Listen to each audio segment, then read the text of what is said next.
네, 현재 시간 3시 14분 지나고 있고요. 시장의 분위기는 아직도 좋진 않습니다. 코스피는 저희가 방송을 시작했을 때보다 강부합권의 폭이 줄어들었고 코스닥은 1% 넘게 내리고 있습니다. 참, 공매도 금지 후유증이라고 말하기에는 화, 수, 목 3일 동안 우리를 힘들게 하고 있는데 과연 그 기간 동안에 어떤 변화가 있었는지, 우리가 버틸 수 있는 건 무엇인지 변영인 대표와 함께 이야기 나눠보도록 할게요. 대표님 안녕하세요. 네, 반갑습니다. 네, 안녕하십니까. 안녕하세요. 네, 약간 타이밍이 좀 늦었네요. 네, 오늘 저희가 이야기해볼 거는요. 지금 시장에 실적과 관련한 이야기들이 너무 많이 나오고 있는데 과연 이게 믿고 맡겨도 될 만한 이야기가 있는지 좀 하나씩 팩트 체크를 해보도록 하겠습니다. 먼저 주제부터 화면으로 만나보시죠. 공매도 금지에 인해서 순환매를 기대해봐도 괜찮을지 아니다. 순환매는 없다. 월요일에 끝이었다. 이제는 믿을 건 실적뿐이다. 라고 봐야 되는 건지 궁금한데요. 변영 대표님. 네. 일단 공매도 1일천하 후유증입니까? 왜 화, 수, 목 3일 내내 시장에 이렇게 재미가 없는 걸까요? 저는 우선 이게 최근 어떤 단기 상승폭에 대한 반납, 이게 지수의 어떤 되돌림으로 좀 봐야 되는가라는 관점인데 그렇다면 코스피가 올라간 만큼 또 빠져줘야 되는데 또 그렇지는 않다는 것이죠. 지금 이 시장의 전체 흐름들을 보면 좀 개별주 부분에서는 굉장히 좀 좋은 양호한 수급 흐름을 좀 우리가 예측해 볼 수 있고 지금 2차 전지 섹터가 오늘도 좀 안 좋은 조정 흐름을 좀 받고 있다. 이게 뭐냐면 최근에 이제 악재들이 좀 나오고 있었잖아요. 뭐 이 외국계 증권사들의 이 목표 주가를 좀 하향했던 조치. 그다음에 두 번째는 에코프로 머티리얼즈의 수요 예측 참패로 인해서 이게 과연 이제 청약에 대한 흥행 기대감으로 좀 이어질 것인가 이런 우려감들이 좀 반영되면서 시장의 2차 전지 섹터를 중심으로 한 투심이 크게 좀 악화됐다라고 좀 판단해보고 싶습니다. 그런데 저는 다만 좀 긍정적이게 좀 보이는 어떤 흐름들은 오늘 시총 상위 종목들 중에서 개별주 그동안 굉장히 조정 흐름들이 좀 강했던 개별주의 흐름들이 오늘은 좀 비교적 양호한 수급 행태를 좀 보이고 있다는 점은 저는 개인적으로 긍정적인 어떤 흐름이 좀 아닌가라고 좀 판단을 해봤는데 오늘 뭐 대체적으로 이 기술주 그다음에 뭐 그동안 뭐 삼성물산이라든가 이런 어떤 대형주들의 흐름도 오늘 2%대에서 3%대 양호한 흐름들 좀 보여준다는 것은 주도 섹터였던 2차 전지의 조정 이후에 대한 수급은 소멸되거나 사라진 것이 아니라 이 개별주로서의 어떤 수급 이전으로 진행되고 있는 것이기 때문에 저는 수급상의 어떤 흐름들은 좀 다소 긍정적이다라고 평가해보고 싶습니다. 수급을 의외로 긍정적으로 평가를 해주셨는데 사실 저는 좀 의아했던 게 3분기 실적 시즌만 놓고 봤을 때는 반도체주들이 나름 선방하기도 했지만 좋은 실적을 내놓은 기업들이 주가에 크게 반영하지 못한 반면에 실적이 조금만 실망스러우면 주가에 고스란히 반영을 시키는 그러니까 어떻게 보면 거기서 건덕지를 찾는 그런 시장의 모습이어서 이게 정말 올바른 건가 적절한 건가라는 생각도 좀 들었거든요. 네. 우선 뭐 시장의 최근 흐름들은 뭐 조정의 빌미를 좀 잡고 무언가 잡고 이 꼬투리 어떤 실적에 대한 우려감들, 모멘텀의 훼손 우려감들 이런 것들에 대한 실적의 꼬투리 같은 것들을 좀 잡으면서 조정의 어떤 빌미로 좀 작용을 했는데 저는 그런 종목들의 특성들을 좀 봤을 때 과거 이제 공매 포지션의 어떤 증가, 공매도의 비율들이 굉장히 좀 많이 늘었다. 이런 부분들과 좀 연동해서 좀 볼 수 있다라고 좀 판단해봤고요. 지금 한시적 공매도 금지 이후에 뭐 시장 조성자에 의한 뭐 공매도는 여전히 허용되고 있습니다만 이게 대형주보다는 코스닥 종목들에 좀 이 편중된다는. 자 그렇기 때문에 우리가 대형주의 이 시장 조성자 공매도로 인해서 오히려 이 발목을 좀 잡히는 그런 것은 아닐까라고 좀 오인할 수 있지만 그런 어떤 수급상의 변화보다는 단기에 대한 어떤 우려감. 저는 그래서 오늘 에코프로 머티리얼즈의 어떤 청약 결과가 추세의 어떤 전환점으로 좀 작용하지 않을까. 뭐 미달되지는 않을 것이지만 뭐 첫날 어떤 이 경쟁률 이 부분이 뭐 두산 로보틱스의 뭐 6분의 1 수준이다. 이런 부분들은 업황에 대한 어떤 우려감들이 좀 반영되고 있다는 관점에서의 어떤 2차 전지 섹터의 영향으로 작용하고 있다. 이 부분 이후에는 더 나빠질 수 있는 구간이 과연 있을까? 뭐 4분기에 대한 실적 기조에 대한 우려감들도 다 알고 있는 내용들이었기 때문에 이 부분보다는 오히려 저는 3분기보다 양호한 4분기 실적 기대감들로 이제는 다시 봐야 되는 시점이 아닌가 판단해봤습니다. 네. 참 그렇게 시장이 자꾸 하락의 빌미를 찾는 그런 장이기 어려운데 저희가 앞서 이성 이사님 인사를 못 드렸어요. 약간 늦으셨어요. 이거 혼나셔야 됩니다. 네, 시간 맞춰주세요. 네. 그래서 오늘 저희가 이야기하려는 거는 도대체 공매도 후유증으로 인해서 언제까지 우리가 이렇게 힘들어야 하느냐, 정말 그 후유증이 맞느냐라는 이야기를 좀 하고 있었는데 이성 이사님의 생각은 어떠십니까? 각 종목별로 우리가 공매도를 금지하고 나서 그때 지수가 상승을 했었고 실제 잔고 같은 경우는 수요일 날 우리가 마감 후에 체크를 할 수 있었어요. 그런데 이게 공매도 잔고가 줄어드는 부분을 확인했죠. 네, 줄어드는 부분을 확인했는데 우리가 예를 한번 들어볼게요. 어제 알테오젠이라는 종목 같은 경우가 이벤트를 앞두고 있었죠. 네, 그 주주 간담회 이벤트를 앞두고 있었는데 12시 기점으로 주가가 25% 정도까지 하락을 했었어요. 한 5% 정도 마이너스까지 만회가 되기는 했지만 이 종목 같은 경우가 이렇게 하락을 할 때 장중에 루머도 있기는 했지만은 이게 보통 공매도 창구가 많이 출회되는 모 창구에서 대량 거래가 발생을 했고 종가 마감을 하고 보니까 여기에 대해서 대차 잔고 같은 경우가 확 줄어드는 점을 확인을 할 수 있었습니다. 그리고 각 종목 같은 경우도 지금 어떻게 흘러가냐라고 하면은 외국인 플레이 같은 경우가 선물을 통해서 현물을 다른 주체에게 넘기고 종가나 종가 부근에서는 이제 대차 그다음에 공매도를 줄이는 흐름이 지속되고 있어요. 즉 현물을 밀어내고 이 공매도를 계속 환매수하는 흐름이 나타나고 있습니다. 그러면 이 부분은 결론은 어느 부분에서 관찰을 할 수 있냐라고 하면은 시장의 변동성 축소고요. 거의 대부분 온 것으로 보입니다. 주말 또는 다음 주 주초 같은 경우가 이제 변동성의 마무리 단계겠죠. 그랬을 때는 이제 시장이 정상화로 돌아가서 지금의 좀 업종이 2차 전지가 통으로 같이 움직이는 흐름들, 그다음에 개별적인 종목이 움직이는 흐름들 같은 경우가 이제는 정상화가 될 수 있을 것으로 보입니다. 그렇다 보니 거의 이제 뭐 정상화가 된 단계고요. 그 이후에는 좀 변동성 주는 거 확인하고 종목별로도 좀 우호적으로 움직일 수 있는 환경이 나타날 것으로 보입니다. 네. 근데 또 여기에 실적을 봐야 될 텐데 말씀드린 것처럼 오늘만 해도 어닝 서프라이즈가 있고 어닝 쇼크가 있습니다.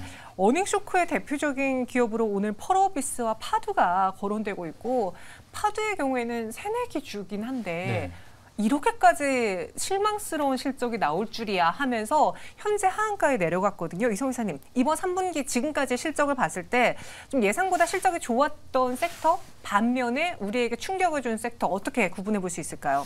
그 서프라이즈가 나오고 나서 종목들의 시세가 좋았던 게 대부분 실적에 대한 기대감이 낮춰져 있었고 절대 주가 같은 경우도 좀 하단 레벨에 있는 종목들 같은 경우가 실적이 좋으면서 반등세도 강했어요. 예를 들면 구체적으로 예를 대입해 보면 뭐 크래프톤과 같은 종목이 있겠고요. 그 다음에 코웨이 같은 종목이 실적이 긍정적이었습니다. 그리고 CJ 같은 경우도 실적이 서프라이즈가 나왔는데요. 세 종목의 공통적인 점은 뭐냐라고 하면 우선은 고마진 사업 같은 경우가 좀 턴을 했다라는 점이에요. 크래프톤 같은 경우는 인도법인 같은 경우에 실적이 초기 대비해서 19% 이상 증대하는 모습이 나타났고요. 코웨이 같은 경우는 우리가 동남아 사업부에서 언제 턴어라운드를 하는지 이게 몇 년째 계속 체크 포인트였는데 실제 턴어라운드가 이제 이루어졌어요. 그러면 여기에서 타 동남아 지역 법인으로도 이제 사업을 확장할 수 있는 구조입니다. 그렇다 보니 실적이 일회성이 아니라는 점을 말씀드릴 수 있겠고요.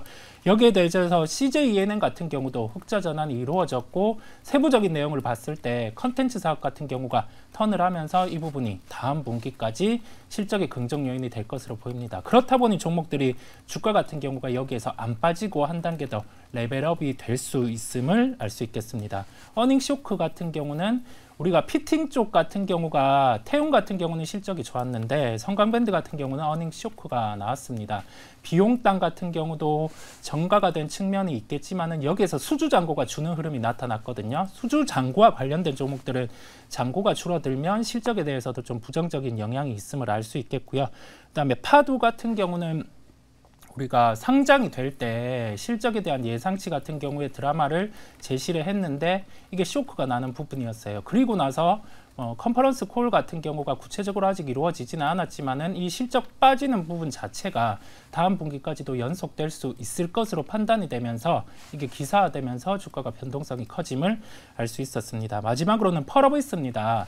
펄어비스 같은 경우 게임주 같은 경우가 주가가 엇갈린 흐름들 이 부분은 실적을 통해서 우리가 볼 수가 있겠고요. 어닝 쇼크 이후에 게임주 같은 경우는 신작 게임 스케줄 같은 경우에 파악이 중요한데 약간 갭이 있으면서 이렇게 주가의 차별화가 되는 것으로 보입니다. 즉 어닝 서프라이즈 종목은 실적의 연속성을 먼저 파악해 볼 필요가 있겠고요. 절대 주가가 빠져 있는 종목은 실적의 서프라이즈 연속성을 체크하면 이 부분에 대해서 도움이 되실 겁니다. 네, 그래서 과연 그럼 우리 시장에서 믿을 만한 실적을 갖고 있는 기업은 무엇인데 나 좀 편하게 투자하고 싶어 하시는 분들을 위해서 두 분이 직접 골라오셨습니다. 3분기 이어서 앞으로도 실적을 보고 안정적으로 투자할 수 있는 탑3 종목 공개해드릴게요. 변영희 대표님은 클래시스와 효성중공업, 현대차를 선택을 했고요. 이성우 이사는 비올과 감성코퍼레이션, 의외로 CJ E&M이 올라왔습니다. 어떻게 보면 탑픽은 두 분이 일맥상통하네요. 클래시스는 이번에 실적도 좋았죠. 네. 일단 뭐 단순하게 3분기에 대한 어떤 일회성 실적, 깜짝 실적이나 아니면 4분기 내지 내년도도 기대될 수 있는 실적이나 이 관점에서 좀 접근해봤는데요. 먼저 클래시스 뭐 3분기 시장 예상치보다 크게 좀 상회했던 실적을 좀 기록했다 이 부분인데 저는 여기서 가장 중요하게 생각하는 부분이 영업이익이에요. 지금 매출액 대비 영업이익이 50%가 넘습니다. 3분기 매출액이 482억이었는데 영업이익이 247억을 기록했다는 것은 굉장히 많은 이윤을 남기고 있다. 이에 따른 당기순이익의 어떤 증가한 부분은 향후에 이 배당 관점에서도 우리가 조금 접근해 볼 만한 어떤 수치가 아니었나라고 좀 판단해봤습니다. 지금 뭐 슈링크 기기의 어떤 이 판매 호조 부분이 단순하게 일회성 공급에 따라서 매출이 인식되는 효과 플러스 알파가 또 있는데 여기서 기기 공급 이후에 부가적으로 지속해서 공급되는 3개월 단위로 계속해서 교체돼가는 어떤 수모품의 추가적인 매출이 향후 저는 한 2년 내지 3년 안에는 기기 매출보다 수모품 매출 비중이 오히려 매출 포지션을 더 우위에 있지 않을까라고 좀 판단해 보면서 성장성과 기기의 어떤 다변화 그다음에 여기에 부과되는 소모품 판매 매출은 2023년도 4분기 기조까지 좀 유지되고 그리고 내년 상반기를 넘어서 저는 한 2025년도까지 꾸준하게 성장할 수 있는 잠재력을 갖고 있다라고 좀 평가하고 싶습니다. 두 번째는 효성중공업인데 이 부분은 저는 이유가 있는 실적이다라고 좀 생각해봤어요. 지금 변압기 수요에 대한 어떤 기대감들이 뭐 종목별 좀 희비가 있었습니다. 예상보다 실적이 좀 동종 섹터 내에서 좀 저조했던 기업들이 좀 있었지만 효성중공업의 경우에는 BEP 즉 손익분기점에 올해 좀 이번 분기에 좀 맞췄다. 이 부분을 좀 잘 참고하면 좋을 것 같습니다. 저희가 시간이 없어서 탑픽 위주로 이야기할게요. 죄송해요. 클래시스가 말씀해 주신 것처럼 실적이 잘 나왔고 2025년도까지 성장이 기대된다라고 했는데 저희 시청자분 중에 한 분은 클래시스 보유하고 계신가 봐요. 저렇게 좋다고 하는데 왜 슈팅을 못할까 하고 아쉬워하고 계세요. 근데 어떻게 보면 지금 이 시장 안에서 이렇게까지 에너지를 끝까지 유지하고 있다는 것도 참 대단해 보이거든요. 제로 소멸될 확률은 없는 건지 클래시스에 대한 가격 전략 세워주시죠. 저는 클래시스를 보면 과거 오스템 임플란트의 차트 방향과 좀 유사하다. 성장성과 더불어서 조정은 좀 있지만 목표가를 높여간다는 관점에서는 지금도 매수하기 좋은 구간은 맞는데 현재 구간보다는 저는 35,000원 아래에서 좀 접근하는 게 좋겠다라고 좀 판단해 보고요. 목표가 57,000원 그리고 손절가는 31,000원을 제시해드리겠습니다. 네, 클래시스의 목표 주가는 57,000원, 손절 가격은 31,000원 제시해드렸습니다. 그리고 비올을 또 선택을 해주셨어요. 비올의 실적은 어떻길래 앞서 클래시스와 같은 게 미용 의료기기 주 아닌가요? 그렇습니다. 치과인가? 네, 미용 의료기기 주고요. 컨셉은 비수기의 실적의 호조입니다. 그다음에 한계 마진 부분을 넘어섰다라는 점에 영업이익률이 58% 이상으로 이제 도달을 했다는 건 소모품 매출이 본격적으로 반영된다라는 점이고 다음 분기까지도 실적의 호조가 나타날 것으로 명확하게 전망이 됩니다. 그러면 주가는 밸류에이션 할인을 받던 부분을 이제 멀티플의 확장까지 나타날 수 있을 것으로 보이고요. 비수기에서 성수기로 진입하는 단계에서 비용 따는 이미 반영된 구간이다 보니 4분기 실적까지 함께 기대를 할 수 있겠습니다. 가격대를 보면 우리가 연간 예상 영업이익 235억 달성은 무난한 수준으로 보인다는 점에서 목표가를 책정을 했고요.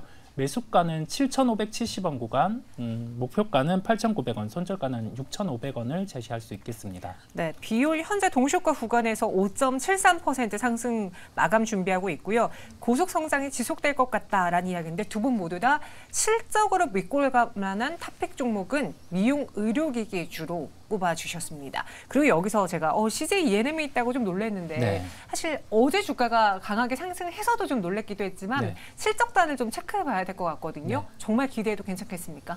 보통 우리가 실적에 대한 기대감이 빠져 있는 종목 안에서 가장 실적이 나아질 수 있는 포인트를 파악하는 부분이 중요해요. 컨텐츠 사업부 같은 경우에 실적이 돌아섰고 이 턴어라운드 안에서 이제 비용단이 반영이 다 되었습니다. 그랬을 때는 지금의 영업이익 턴어라운드 같은 경우가 다음 분기까지 지속될 가능성이 매우 높고요. 이 부분을 반영을 했을 때 주가 같은 경우는 이제 여기에서는 좀 하방 경직성이 나타날 가능성이 높을 것으로 보여요. 핵심은 턴어라운드 안에서 이게 일회성이냐 아니냐, 영업이익의 지속이 가능하냐 부분인데 비용단이 다 반영되었다는 점과 함께 본사업부 같은 경우가 이제 매출이 증대되는 구간만큼 영업이익이 올라갈 수 있는 부분을 갖춘 것으로 보이는 바에 따라 CJ E&M 같은 경우도 관심을 가져야 된다라는 결론입니다. 우리의 관심권 밖에 있지만 원래 오히려 기대하지 않다가 조금만 나아지는 모습 네. 보여도 시장은 또 반응을 해주기 때문에 그런 면에서 CJ E&M 선택을 했습니다. 현재 동시효과 코스피는 0.33% 강세를, 코스닥은 1% 가까운 약세 보여주고 있고요. 장 마감은 지금부터 시작하겠습니다.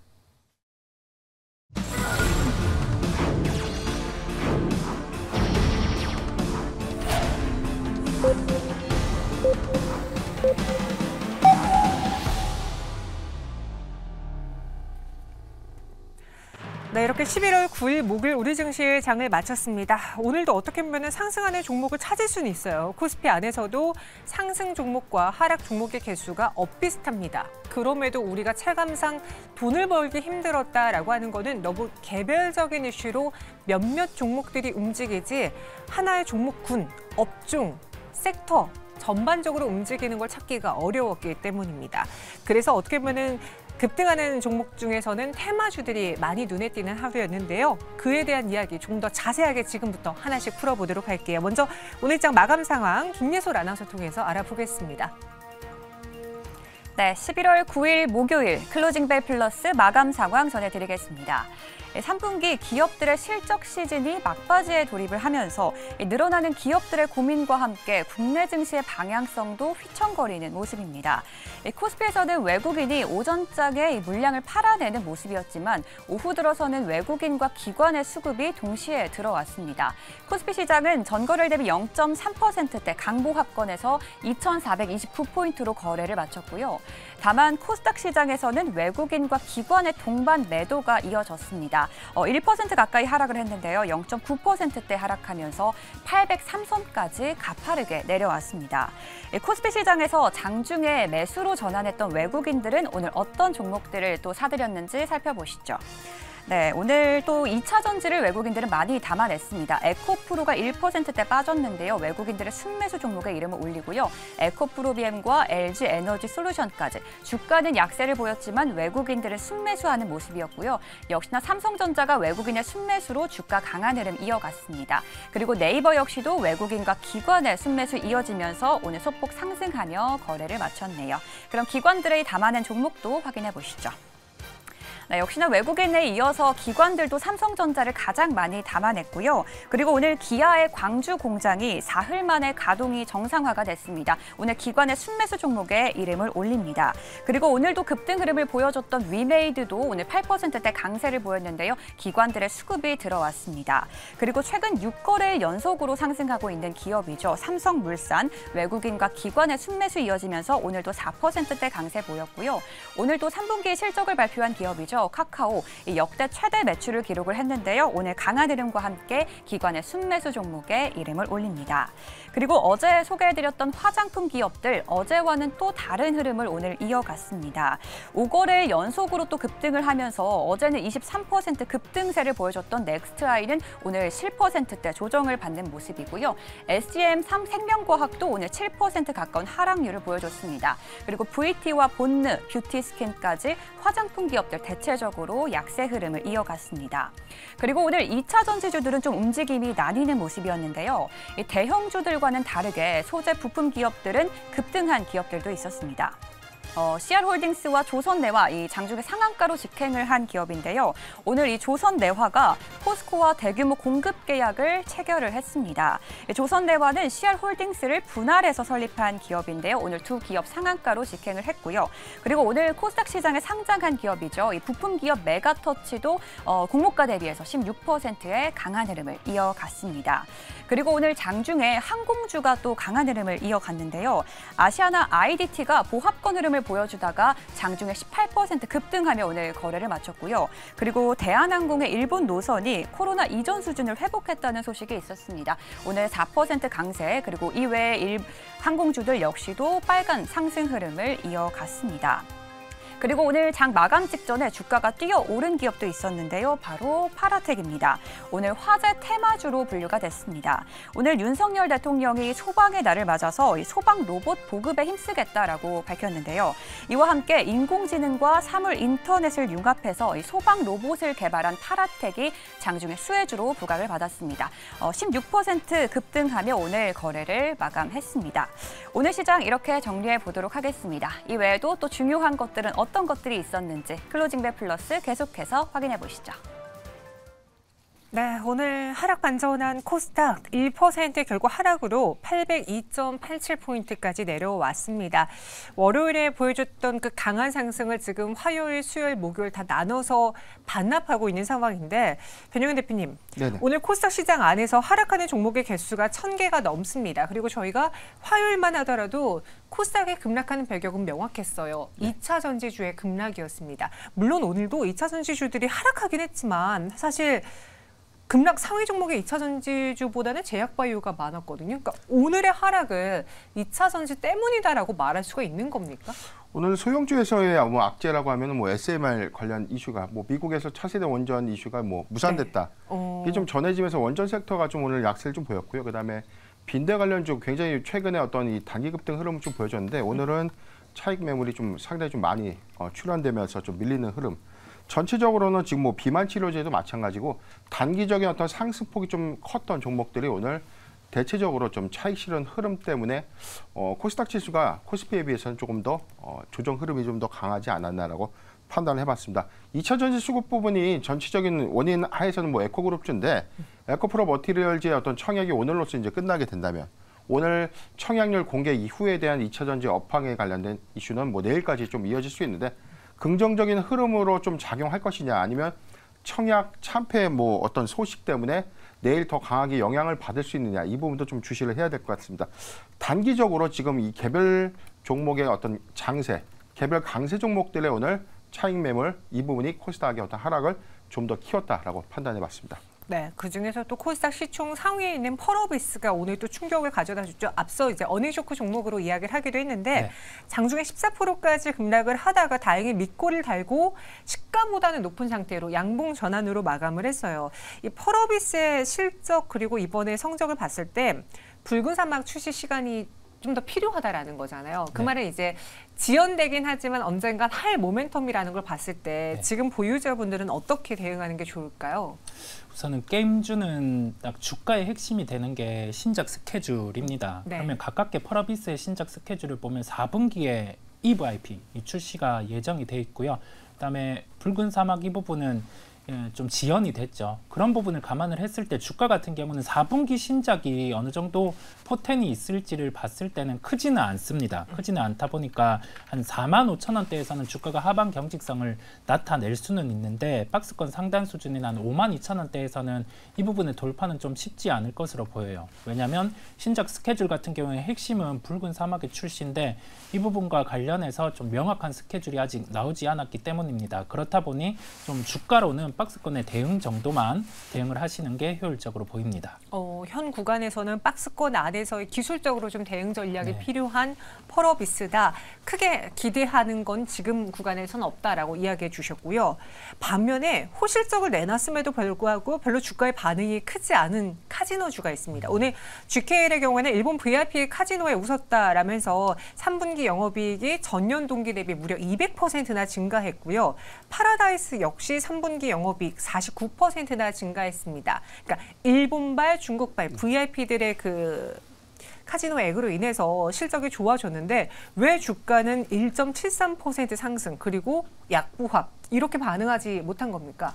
일단 뭐 섹터 전체에 대한 흐름들을 좀 보면 뭐 굉장히 좀 리오프닝 이후 또는 뭐 중국의 단체 관광객 여행 허용에 대한 어떤 기대감들, 항공주라든가 여행주, 그다음에 뭐 면세, 호텔, 뭐 카지노 굉장히 좀 실적에 대한 기대치가 굉장히 높았습니다. 그런데 이 카지노주들의 흐름들이 실적이 좀 미미했다, 예상치보다 좀 미미했다 이런 것은 아니었는데 지금 저는 항공주가 사실상 오랜 기간의 어떤 주가 정체 구간에 현재 있지 않습니까? 이 부분이 지금 대한항공과 아시아나항공의 이 기업 결합 심사의 어떤 지연 이 부분 때문에 전체적인 어떤 이 섹터가 크게 수급적으로 좀 같이 반영되지 못하고 있는 흐름도 좀 있다라고 좀 판단해봤어요. 일단 뭐 카지노주의 경우에는 3분기 실적 기조보다 4분기 실적을 연동해서 봐야 된다. 지금 우리가 3분기 황금 연휴 특수라는 것은 9월 말보다는 10월 초 4분기 초입에 반영될 수 있는 실적 이 부분과 이 동계 성수기라고 해서 연말에 이 유입되는 이 VIP들의 어떤 유입 속도 이 부분들을 우리가 좀 주시해 본다면 4분기 관점 지금 현재는 뭐 주가도 고점 대비해서는 굉장히 좀 높다라고 좀 볼 수도 없고 전혀 실적에 대한 기대감 또는 뭐 업황의 회복에 대한 어떤 기대감들 전혀 반영된 것은 없다라고 좀 판단해봤어요. 파라다이스도 현재 좀 15,000원 구간 하단에 좀 있고요. GK를 역시도 지금 추세선이 뭐 16,000원 하단에 좀 있기 때문에 지금 구간에서는 실적 관점에서는 저는 모아가도 좋은 구간이 아닐까라고 좀 판단해봤는데 단순한 어떤 수급에 대한 이슈인데 이 부분은 분명 저는 이제 실적에 대한 기대치가 좀 더 높아지는 경우에는 반드시 좀 반등할 수 있는 여지는 있다라고 좀 판단해보면서 저는 조정 시 매수 의견을 드리도록 하겠습니다. 네, 오히려 조정 시 매수 의견 아직 기대감 끝난 거 아니다라면서 궤 파라다이스 카지노주 이야기해 주셨고요. 오늘도 메타버스 관련주들도 뜨거웠습니다. 네. 그 미증시에 있는 로블록스 실적이 손실이 예상보다 적었다라는 것 때문에 네. 거기서도 주가가 반응을 했고 그럼 국내 증시 안에서도 메타버스주를 찾으시는 것 같은데 네. 오늘은 좀 희비가 갈리긴 했지만 최근에 게임실의 분위기 좋았잖아요. 네. 위믹스를 갖고 있는 위메이드도 좋단 말이죠. 네. 그럼 메타버스 쪽으로 그 훈풍이 같이 이어질 수 있을까요? 우선은 기술적 반등 정도로 열어두겠습니다.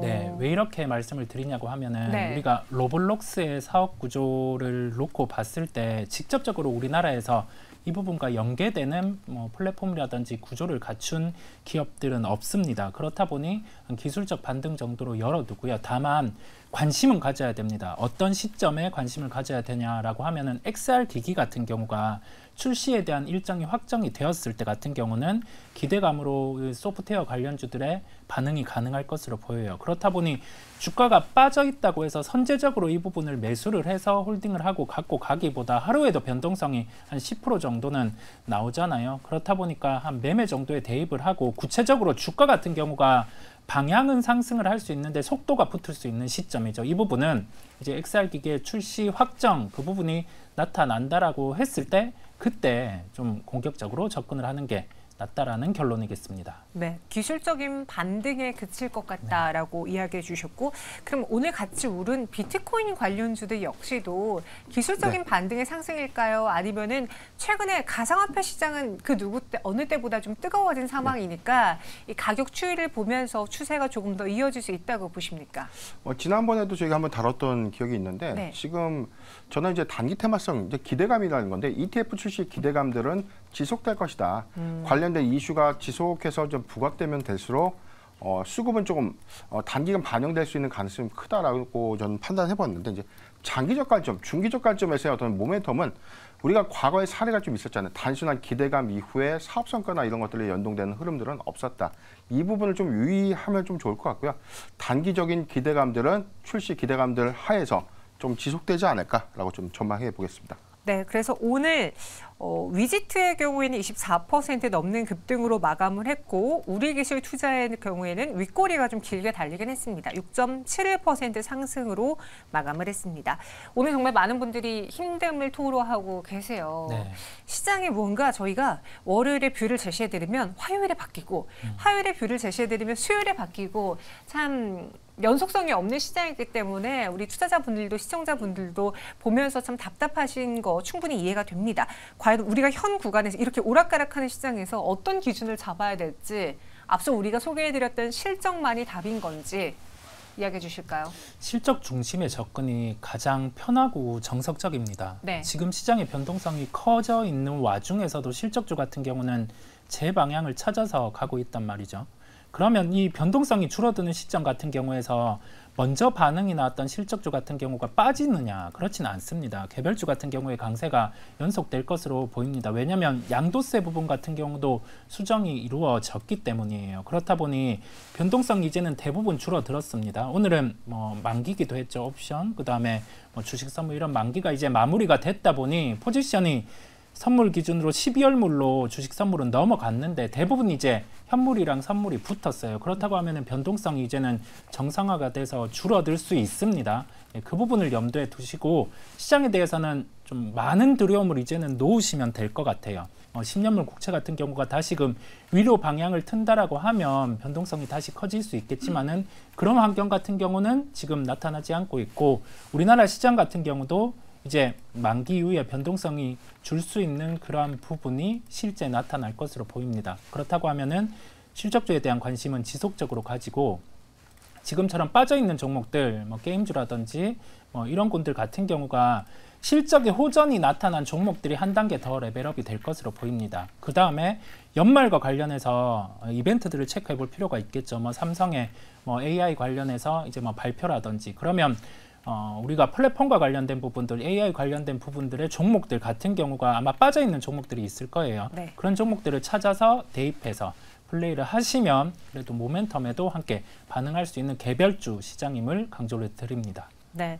믿을 건 또 실적뿐이다라고 해주셨는데 실제로 그 불닭볶음면으로 지난 2분기 호실적을 발표하면서 급등했던 삼양식품 이번에 상승이 계속 이어지면서 오늘 오히려 52주 신고가를 또 한 번 경신을 했습니다. 21만 7천 원까지 장중에 올랐거든요. 지금 구간에서 시장은 무언가 뚜렷한 숫자밖에 믿지 않고 있다라고 해석할 수밖에 없을 것 같고요. 변영은 대표님은 내일장 무엇을 위주로 보시겠습니까? 네, 일단 뭐 이 소형주의 실적 발표 법정 이 3분기 보고서 제출일은 11월 15일까지입니다. 그렇기 때문에 오늘 힌트가 있었어요.